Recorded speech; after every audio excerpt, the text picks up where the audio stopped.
She pressed a bone-handled knife beneath his chin and asked him to marry her like she was asking the time of day.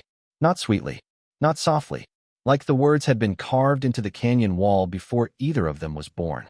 Elias Boone had followed a lame bay mare 3 miles north of Mercy Creek, through red dust and mesquite, past a dry wash where the sun hung low and mean over the Arizona hills. He expected hoofprints, maybe a busted rein, maybe the animal tangled in brush. What he found was a woman beneath a cottonwood tree, blood on one sleeve, a leather satchel in her hand, and a dead deputy lying 10 yards away in the sand. His hat had rolled into rabbit brush. His badge still caught the light. The woman turned before Elias reached his sidearm. She moved quick, not wild, not panicked. Certain, like a storm that already knew where to break. In 3 steps, he saw dust on her cheekbones, a dark braid over her shoulder, and a turquoise cord around her wrist. Apache. That was the first word his mind gave him, because men in Mercy Creek were taught to see tribe before face, danger before truth. Her eyes did not beg him to understand. They measured whether he was worth sparing. "You've seen too much," she said, her English careful and cold. The knife lifted just enough to make him still.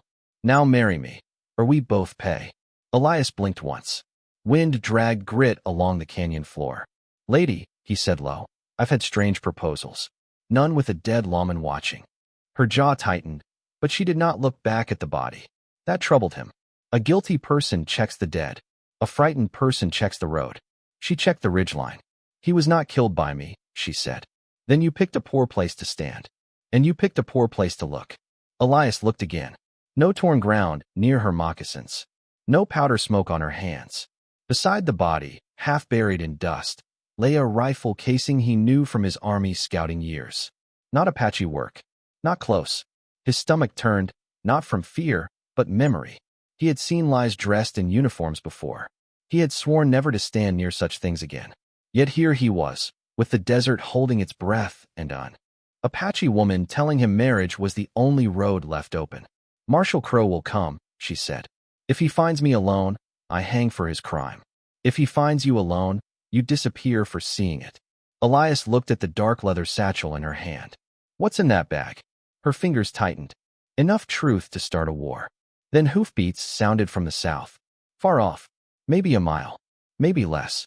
For the first time, fear crossed her face, not for herself alone, but for whatever waited beyond those hills. She unwound the turquoise cord and held it out. "Wear this. Walk beside me into my camp as my husband by emergency vow. Then my people must hear us before they judge." Elias stared at the cord. Leather and stone. Lighter than a bullet. He knew better than to touch another people's promise without knowing the cost. He also knew the sound of riders coming to bury the truth. "What's your name?" he asked. "Niyeli Red Willow." Elias took the cord. "Elias Boone," he said. "And if this is a trick, Mrs. Boone, it's a fine ugly one." She tied it around his wrist with hands steadier than his. "Do not mistake survival for affection." He glanced toward the rising dust. "Wasn't planning to." She pulled the knot tight. "Good. Plans get men killed." Then she turned north, and Elias walked beside her, the dead deputy behind them, the riders closing in, and a wedding vow made of leather and fear tightening around his wrist like the first honest thing he had worn in years. They left the cottonwood as the sun sank and the hoofbeats grew clearer behind them. Elias kept his right hand away from his gun and his left wrist close to his chest, where Niyeli had tied the turquoise cord. The trail climbed through redstone and greasewood, narrow enough to scrape his shoulder. Niyeli walked ahead with the leather satchel under one arm, steady as prayer, never looking back unless the wind changed. She knew every turn, every shadow, every place a man could hide. That troubled him more than the knife. Soon Elias saw fresh boot tracks crossing the wash below. Not moccasins. Boots. Square heels. City leather. Why are white men walking Apache trails with army brass in their pockets? He asked. Niyeli did not slow. Because land is easier to steal after blame is planted. Elias felt that settle deep. He had heard versions of it before, always after graves were dug and papers signed. Marshall Crow owns half the fear in Mercy Creek. That is not law, she said. But it wears a badge. Around a bend, the canyon opened. Far south, dust moved across the flats. For riders. Maybe 5. Niyeli pulled him behind rock, close enough for them to share the same hot breath. Still no softness between them, only survival. Elias nodded at the satchel. Why not take the truth to the army post? Her eyes cut toward him. The army hears a marshal's paper before an Apache woman's word. Then she opened the bag just enough. A folded map. A deputy star wrapped in cloth. 3 letters bound in black twine. A list of names. Silas Crow at the top. Beneath him, ranchers, freighters, a judge, and 1 colonel from Fort Lowell. Elias felt the trail tilt. This was not one crooked marshal hiding 1 killing. This was a ladder, and Crow was only 1 wrong. My brother found it, Niyeli said. He followed men painted for raids. They were not Apache. They were hired. Where is he now? Her face barely moved. Pain did. Gone where questions cannot follow. They climbed in silence until she stopped beside Juniper and pointed to a slit in the stone. Beyond there is my camp. Speak only when asked. Do not touch your gun. Do not smile like a traitor. Do not look proud. Anything else a husband ought to know? Yes. If they decide you are lying, I cannot save you twice. The passage opened into a hidden basin between red cliffs. Smoke rose from cooking fires. Horses lifted their heads. Children stopped playing. Warriors appeared without rushing, standing from shadows Elias had not even noticed. Every gaze fell first to his skin, then his gun, then the turquoise cord on his wrist. An old woman stepped forward, gray hair tied with blue cloth. She looked at Niyeli, then at him. Her eyes were not angry. That made them worse. Daughter of Red Willow, she said. Why does a white man wear a vow on his hand? Niyeli lifted her chin. Because the trail behind us carries a lie. Grandmother, if this man is not heard as my husband, he will be buried as my witness. A murmur passed through the camp. Elias wanted to explain himself, to separate his name from the sins of other men. But Niyeli had warned him, so he stood still. The old woman took his wrist. Her fingers were dry, warm, stronger than they looked. She touched the cord, then searched his eyes. A cord can be tied in fear, she said. But it cannot stay tied by fear alone. Far down the canyon, a rifle shot cracked into the sky. Horses stirred. Children were pulled close. Warriors reached for weapons without raising them. Niyeli tightened her grip on the satchel. The old woman did not look away from Elias. Now we will see, she whispered. What kind of husband fear has brought us? The shot rolled through the basin and changed the air. Children disappeared behind skirts. Horses tossed their heads. Quiet men stood like fence posts before a storm, hands low, eyes high. Niyeli did not move toward the sound. That told Elias the shot was not the danger. It was the announcement. Marshall Silas Crow wanted them to know he was close. The old woman still held Elias's wrist, thumb pressed over the turquoise cord. He follows fast, she said. A guilty man usually does. Elias looked toward the canyon mouth. He isn't coming to talk. No, Niyeli said. He is coming to decide who gets believed. Out here, a lie with a badge traveled farther than truth on a good horse. Elias had seen men point at smoke and call it proof, point at false Apache tracks and call revenge justice. He had sworn never to stand near such things again. But shame always found the road back. The old woman released him and spoke to the camp in Apache, slow and heavy. Elias understood none of it, but he knew the shape. Not fear. Law. Older than courthouses. Cleaner than paper. When she finished, 2 warriors stepped beside Niyeli, marking that she would be heard. Then a tall man with silver at his temples came forward, wearing only a dark blanket and a face cut from hard years. The basin made room for him. Taza, Niyeli said. My mother's brother. He looked at the satchel, the cord, then Elias. You bring a white witness into our fire. You bind him with a vow no council approved. Niyeli held steady. Because men are coming with a story already written. Taza turned to Elias. And you agreed? Every face waited. Elias breathed slow. I agreed because she told one truth. If I walked away, I wouldn't reach Mercy Creek alive with what I saw. What did you see? A deputy dead in the canyon. No sign she killed him. Army brass in the dust. Boot tracks where moccasins should have been. And a satchel she was willing to die before handing to Crow. Taza's eyes narrowed. You were Army? Elias looked down, then back up. Scout. 5 years ago. I knew trails and water holes. Men paid me for that knowledge. And what did they do with it? Elias touched the turquoise cord like a man touching the edge of confession. They said they were keeping peace. Then they made war look like someone else's doing. I saw enough to know. I stayed quiet enough to live. No one spoke. Niyeli looked at him as if the knife from the canyon had finally reached deeper. Not just anger. Recognition. A man could be honest and still be late. Taza stepped closer. Why speak now? Elias looked toward the canyon mouth, where dust was rising. Because I know what happens when men like Crow tell the first story. And because your niece should not have to marry a coward just to be heard. The words hung rough and plain. Taza studied him, then turned to Niyeli. Open it. She knelt and laid the truth on a woven blanket. A map, a deputy star, letters tied in black twine, a list of names, and a strip of cloth marked with a Mercy Creek freight brand. The camp leaned toward it without touching. Then Crow's voice called from beyond the canyon, smooth and loud. This is Marshall Silas Crow of Mercy Creek. I am here for the Apache woman and the white man she has taken. Elias closed his eyes for one beat. There it was. The first story. Niyeli rose beside him. Taza looked toward the canyon mouth, where Crow waited with dust at his back and lies ready on his tongue. Now, he said quietly, we hear which husband fear has brought. Crow waited at the canyon mouth on a gray horse too clean for that country, for riders sat behind him, stiff as men who had practiced courage before a mirror. Sunlight flashed on buckles, rifles, and the brass star pinned to his vest. His smile was not friendly. It was the smile of a banker taking a widow's house. Elias stood beside Niyeli, the turquoise cord plain on his wrist. Behind them, the camp waited in silence. A town crowd made noise to feel powerful. These people let silence do the work. Easy now, Crow called.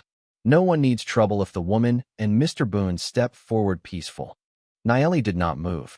Taza stood near the blanket where the map, letters, and deputy star lay in the dust. Crow saw the papers, and his smile thinned. Boone, he said, I figured you smarter than this. Walking into an Apache camp with a woman wanted for killing a deputy? Mercy Creek will grieve to hear what happened to you. There it was. A story written before the ending. Elias lifted his wrist. I was not taken. Crow laughed at the cord. Tie a string on a man and call him family? Some riders chuckled. No one in the camp did. Niyeli stayed still, but Elias saw her fingers tighten. Crow had not insulted a string. He had insulted the only shield between her truth and his rope. She did not tie me, Elias said. I let her. The basin changed. Just enough. Crow leaned forward. You let an Apache woman make a fool of you. Maybe, Elias said. A fool can still see boot tracks. Crow's smile died. Taza lifted the folded map. This shows wagon routes to Apache land. It shows where guns were hidden, where raids were meant to appear. Crow shrugged. Could be drawn by her people. The old woman lifted the deputy star. This was carried by the dead man. Crow's eyes flicked too fast. Elias noticed. So did Niyeli. So did a young deputy with freckles and fear sitting plain on his mouth. Deputy Miller rode with you, Elias said. Now his badge lies beside army brass, and your name is on those letters. Crow's voice hardened. Careful, Boone. I was careful once, Elias said. It did not make me clean. The young deputy shifted. Crow snapped. Hold your seat, Thomas. Niyeli saw the crack. She stepped forward. Ask him where Miller rode last night. Crow laughed, but it came out dry. You do not question my men. Truth does not belong to your men, Niyeli said. Thomas looked at Crow, then the papers, then the children watching from behind their mothers. Elias knew that bend in a man's face. He had lived there 5 years. Crow rested his hand near his holster. Every warrior saw it. None raised a weapon. That made Crow look smaller. Taza took one step forward. In this camp, a man may speak without your hand telling him not to. Thomas swallowed. The desert waited. Then he lowered his gaze and whispered. Miller was not chasing her. Crow turned slowly. The boy's voice shook, but did not stop. He was bringing her the satchel. Thomas looked like a boy who had stepped into deep water and just realized he could not touch bottom. His horse shifted beneath him, but he stayed in the saddle, both hands open on the reins. His face turned from Crow toward the truth he had carried too long. Miller came to me after sundown, he said. He said the marshal had men dressing as raiders. Freight wagons were being hit on purpose, then blamed on Apache families so the county could demand soldiers. He said there were letters, maps, names. Crow's voice dropped. Deputy Thomas, you are confused. Thomas shook his head once. Small, but in that basin it sounded bigger than thunder. No, sir. I was confused when I believed you. The words changed the riders behind Crow. Not all at once. Not bravely, but shoulders lowered. Eyes moved. Each man began measuring the distance between himself and the badge he had followed. Elias knew that look. Conscience did not always come like lightning. Sometimes it came slow, like water under a door. Niyeli stood still beside him. She did not look pleased. She looked tired, the way truth looks when it arrives too late to save everyone it should have saved. Taza held the map in one hand and the list in the other. The dead deputy brought these to my niece. Thomas nodded. He was afraid to take them to the judge. Judge Harlan is named in the letters.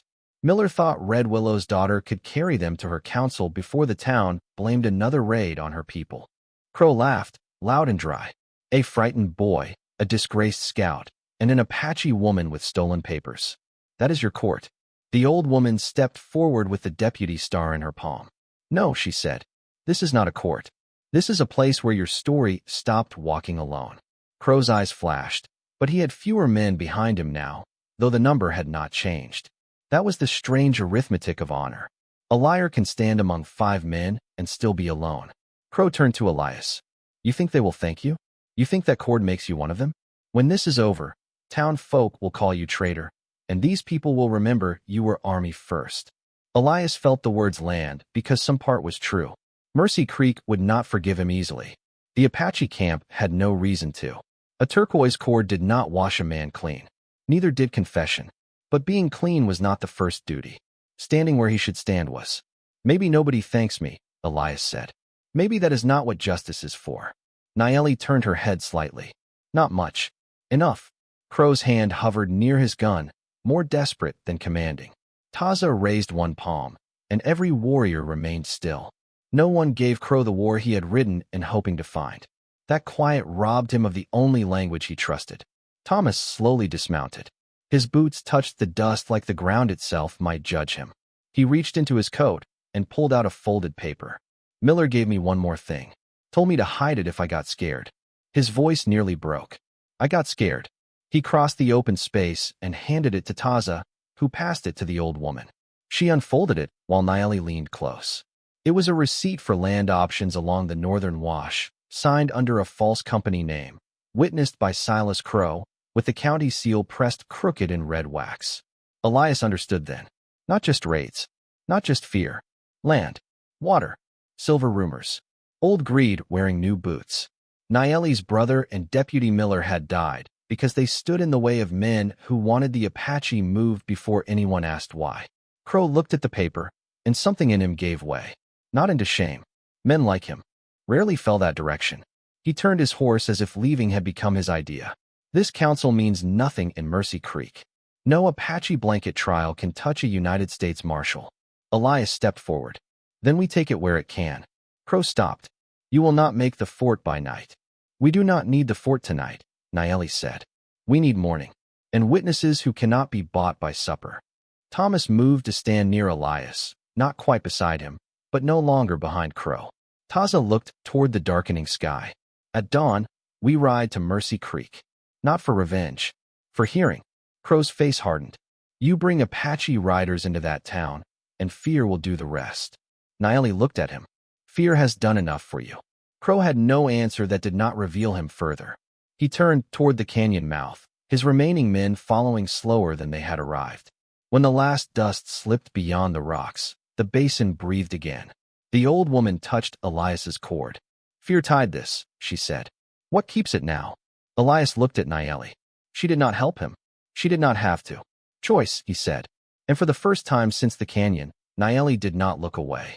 The camp did not sleep so much as grow quiet around its waiting. Fires burned low beneath the red cliffs. Horses stood in shadow. Men checked saddles without speaking. Women packed blankets and water skins, and children watched with solemn eyes, understanding danger before they understood its name. Elias sat near a mesquite fire, the turquoise cord warm against his wrist, and old shame colder than the desert night. Across from him, Niyeli sorted the papers by firelight, placing each letter, map, and receipt in order. She handled them like bones. Sacred, because someone had paid for them. Thomas sat nearby in a borrowed blanket, staring at his hands as if they belonged to a stranger. No one mocked him. No one comforted him either. Mercy had weight here. It did not always come soft. Somewhere in the dark, the old woman hummed a tune older than the hills. Elias listened until the silence inside him grew too loud. "Your brother," he said. "What was his name?" Niyeli's fingers stopped on the black-tied letters. Chayton. The name was small in the night and too large for the space between them. "He found the satchel first?" "He followed painted men for 3 nights, she said. "Their paint was wrong. Their horses were shod like town horses. Their curses were in English. He came back with proof, but not enough breath to carry it farther." Deputy Miller finished what he started. Elias looked toward Thomas, whose shoulders bent lower beneath the blanket. "I am sorry," Elias said. Niyeli gave a bitter breath. "White men are always sorry after the trail is marked." The words struck clean. Elias accepted them. "You are right," he said. That made her look at him. Most men defended themselves at the first cut. Elias did not. He was too tired of hiding behind reasons. "5 years ago," he said, "I rode with a captain who wanted a valley cleared. I found tracks that did not match his story. Wagon marks from our own supply line." I said nothing. Niyeli's eyes hardened. "Why?" Elias rubbed his palm. "Because I thought living was the same as being innocent. Because no one would ask my name if I vanished. Because I was a coward with good boots." For a long while, she said nothing. Then she touched the knot on his wrist. "This vow was meant to make them listen. At dawn, before Mercy Creek, it may make them hate you." Elias met her eyes. "I cannot change what I let happen. I can decide whether tomorrow becomes another day I survive by silence." The fire sank lower. Niyeli released the cord. Then Thomas stood and held out his badge to her. "Miller told me a badge was only worth wearing if it made a man harder to buy," he said. "I do not know if I deserve mine tomorrow." Niyeli did not take it. "Then wear it where everyone can see what it costs."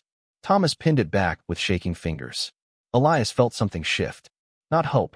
Hope was too clean. This was smaller. Rougher. A beginning. The old woman stepped into the firelight and tied a strip of blue cloth around the satchel. "Truth must travel dressed well," she said, then placed it in Niyeli's hands.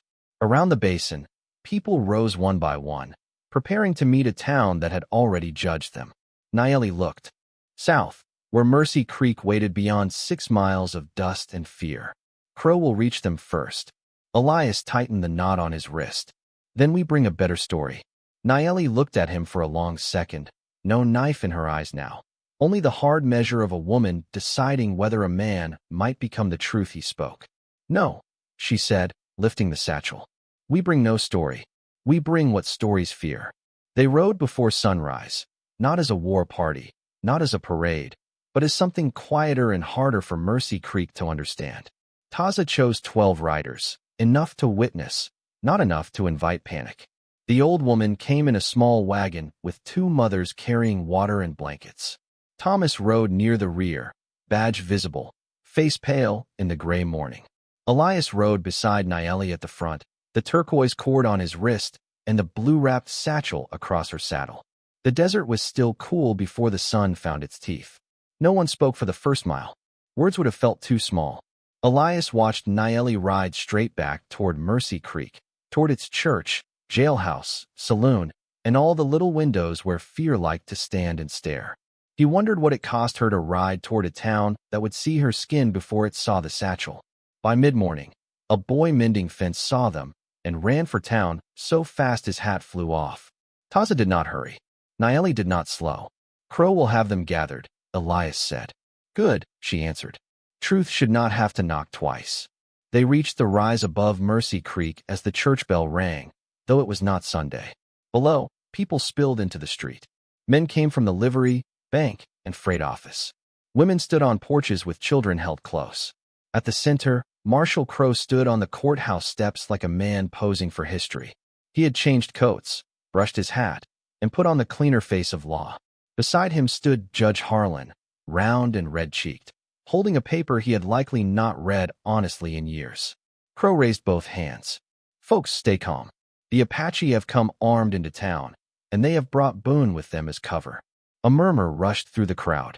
Elias felt that old frontier fear, quick to gather, quicker to point. Taza's riders stopped 30 yards from the courthouse. No weapon lifted. Niyeli rode 3 steps farther and dismounted. Elias dismounted with her. Someone whispered traitor. Elias did not look for the mouth. Crow did. He smiled at it. Boone. The marshal called.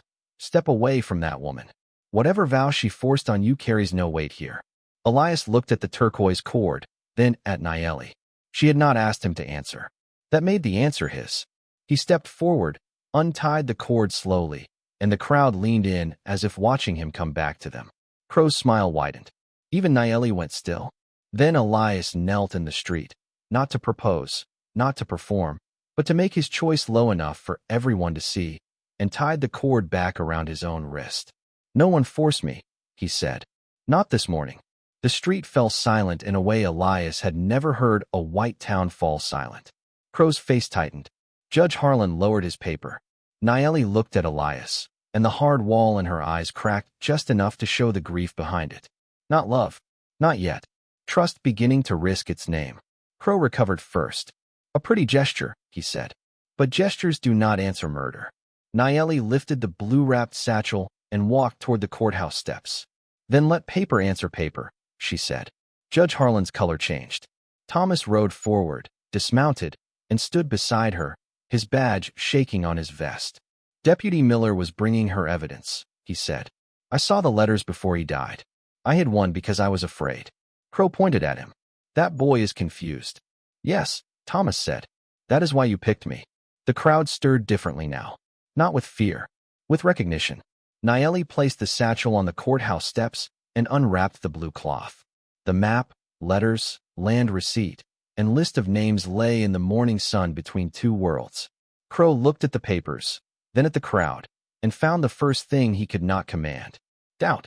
Judge Harlan reached for the list, but Taz's voice stopped him. Let hands without names on that paper read first. The judge froze. Everyone saw it.